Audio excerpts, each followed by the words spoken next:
Kaixo guztioi, bideo honetan adibide batzuk aurkeztuko ditugu eraiketen lehentasuna edo hierarkiari buruzkoak, non bakarrik batuketa, kenketa, biderketa eta zatiketa eraiketak agertuko diren. Badakizu aurreko eraiketen artean honako lehentasuna edo hierarkia dagoela. Lehenik biderketak eta zatiketak, eta bigarrenik batuketak eta kenketak. Horrela, lehen adibidean, bi bider hiru bat eraiketa kalkulatuko dugu. Ikusi biderketa bat eta kenketa bat dugula. Badakizu eraiketen lehentasunagatik lehenengo biderketa egingo dugula. Orduan, bi bider hiru 6, ken bat 5. Ederki. Orain, 3 gehi 2 bider 5 kalkulatu ezagun.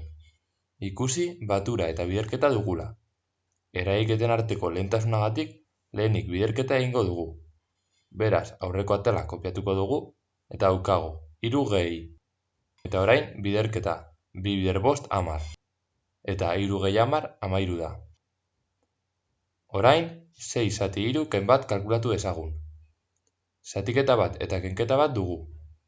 Jada badakizu eraiketen lehentasunagatik lehenik zatiketa kalkulatuko dugula. Orduan, 6 zati 3 2 da, ken bat, eta 2 ken bat, bat.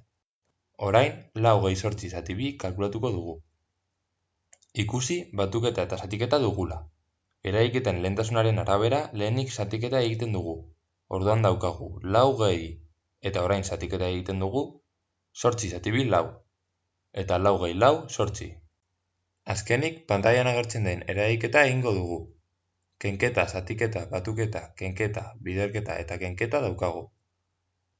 Eraiketen lehentasunagatik lehenik biderketa eta zatiketa kalkulatuko dugu. Orduan daukagu 5 ken orain zatiketa 4 zati 2 2, gehi 9 ken orain biderketa 3 bider 2 6, ken bat. Ezkerretik hasita eta eraiketak eginez, batuketak eta kenketak daukagu 5 ken 2 3 da, gehi 9 12, ken 6 6, ken bat 5. Hau da emandako eraiketaren amaitza. Espero dut bideoa gustatu izana. Horrela bada, emaiezu like botoiari eta subskriba zaitez gure kanalera. Non pizkanaka bideo berriak igoko ditugun. Eskerrik asko eta hurrengora arte.